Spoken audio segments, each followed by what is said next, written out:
Hi, it's me again with Corel Draw Tips and Tricks, and I wasn't going to do another video on this, but somebody emailed me and said, what's the big deal with scale to object? And then I started thinking about, with nothing selected, if you double click on this, you could change the artistic media tool and put scale with object.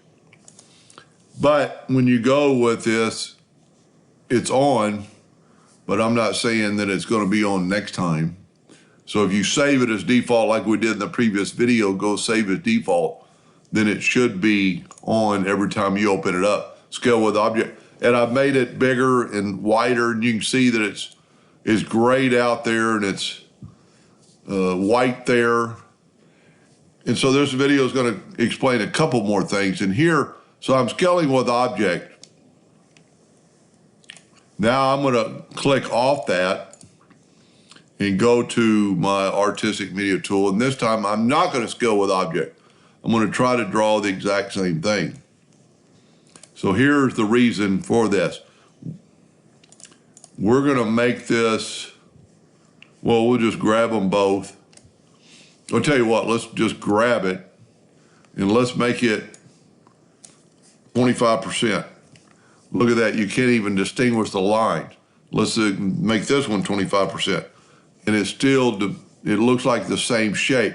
So that's why you want to scale with object when you draw something and then you scale it down.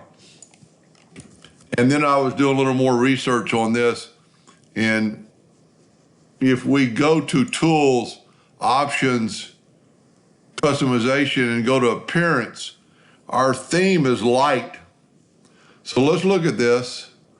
So I'm going to